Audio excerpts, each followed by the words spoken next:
মনে প্রচুর হিংসা, নারী বিদ্বেষী। দেবাংশুকে বলছি, দেবাংশু তুমি তো আমাদের ছোট ভাইয়ের মতন, আমাদের যোদ্ধা ছিল, তবে আমাদের কাছে নারী একটা মায়ের মতন, নারী একটা শক্তি আলাদা।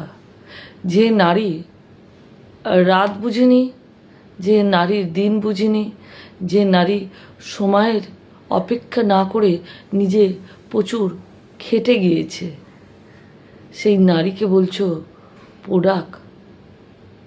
কেন? ও কি সোনো পাউডার যে প্রোডাক হবে? বা তুমি কি ওকে হাত ধরে শিখিয়ে দিয়েছিলে কোনো কাজ? শেখাওনি।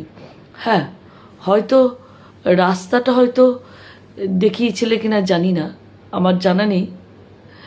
তা আমার উপাসনা, আমাদের একটা ছোট্ট বাচ্চা মেয়ে,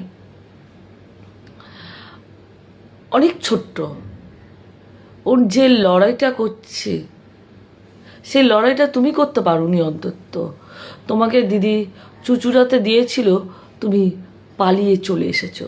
সেখানে প্রিয়াঙ্কা ওরা সব ওরা নিজে দাঁড়িয়ে থেকে লড়াই করেছে। প্রিয়াঙ্কা একটা বাচ্চা মেয়ে, খুব ভালো। সেই সব বাচ্চা মেয়েদেরকে তোমার হিংসা হচ্ছে না? নারীরা জেগে উঠেছে তাই। আর উপাসনার কথা বলি, উপাসনা রাত 2টো বাজে, 3টে বাজে, 4টে বাজে কলকাতাটাকে ও নিজে হাতে করে দেখেছে একটা সময়, যে ও নিজে ভিডিও করেছে, নিজে কষ্ট করে করেছে। একটা মেয়ে বা একটা যে কেউ ভিডিও করুক, খুব টাফ। তা একটা নারীর কাছে সেই রাত্রেবেলাটা, আমাদের রাত্রেবেলা কলকাতাতে সব জায়গাতে ও চলে যেত। তাহলে কি তুমি হাত ধরে ধরে নিয়ে যেতে? না তুমি ওর ক্যামেরাম্যান ছিলে? কোনোটাই তো ছিলে না।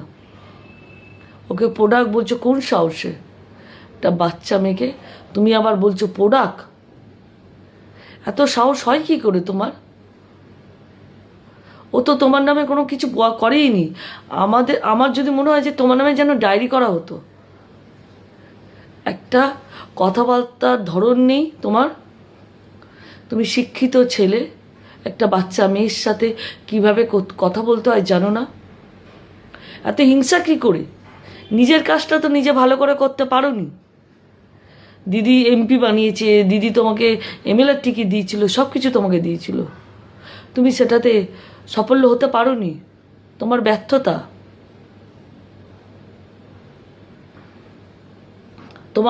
তোমাকে বুঝতে হবে। ভাগ্যিস তুমি জিততে পারোনি। আর যদি জিততে পারতে, তোমার মতন মানে দোগলাবাজ ছেলে আবার ওখানে চলে যেতে, একটা ভোট আমাদের একটা ক্যান্সেল হয়ে যেত।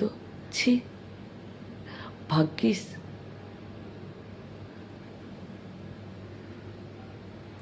ওখানে প্রাপ্তম এমএলএ বয়স্ক মানুষ কাজ করে গেছে চুচুড়াতে দিদির হাত ধরে। এই অসময়ে যারা দিদির পাশে থাকবে তারাই তো হচ্ছে প্রকৃত তৃণমূল, তারাই তো কর্মী। কোনো নেতামন্ত্রীদের দরকার লাগে না। আমার একটাই কথা, মেয়েদেরকে কোনোভাবে ছোট করবে না দেবাংশু। নারী সে আমাদের মায়ের জাত, আর সে বাচ্চা মেয়ে, সে শিখছে রাজনীতি। প্রত্যেকটা মানুষের সাথে, উপাসনার কথা বলবো, প্রত্যেকটা মানুষের সাথে কি ভালো ব্যবহার। ওর ব্যবহার এত সুন্দর যে না ওর সাথে কথা বলেছে সে বুঝবে না। যাই হোক, আমি জানি উপাসনা আমার খুব কাছের, আমি কথা বলি। আর ওর নামে কেউ নিন্দা করলে আমি অন্তত ছেড়ে দেবো না। কেননা ওই মেয়েটাকে দেখেছি নিজের গাড়ি চালিয়ে নিজের যোগ্য নিজেকে প্রমাণ করেছে। ওকে এক্সট্রা করে কেউ ওকে হাতে করে বানায়নি, কেউ ওকে বানায়নি, ও নিজে তৈরি করেছে নিজেকে। আর যদি কেউ ওর পাশে থাকে তাহলে বাবা মা, আজকে বাবা মা ওকে ছেড়েছে, তাই তো সেই জায়গাটাও প্রতিষ্ঠা করতে পেরেছে। তাই ওই বাবা মাকে আমার হাত জোর করে প্রণাম। কেননা প্রত্যেকটা মেয়েদেরকে এইভাবে বিশ্বাস করে ছাড়তে হয়, কেননা মেয়েরা এগিয়ে যাবে কি করে।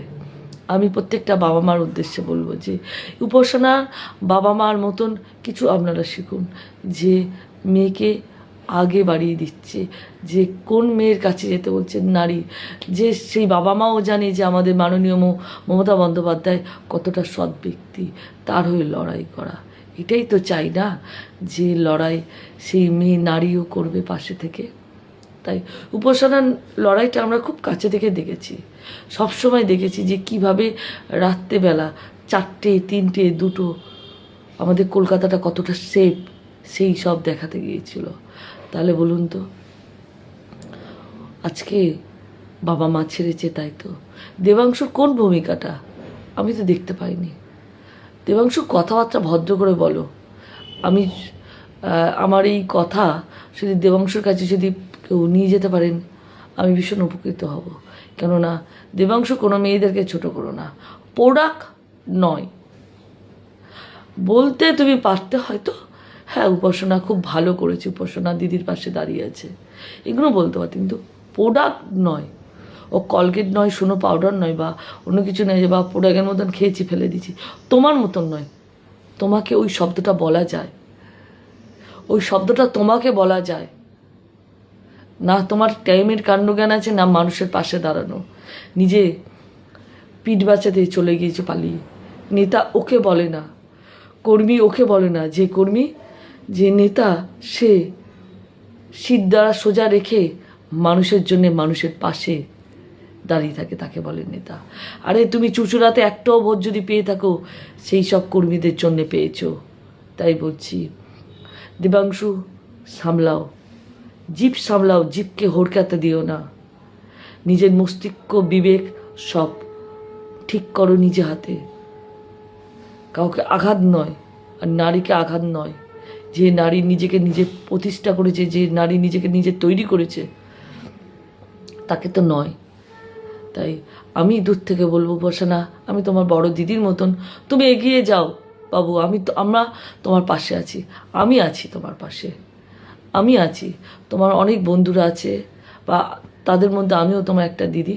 তুমি এগিয়ে যাও, আমি তোমার লড়াই তোমার সামনে থেকে দেখছি অনেকটা। তাই উপাসনা ভালো থেকো, তুমি নিজেকে নিজের খেয়াল রেখো।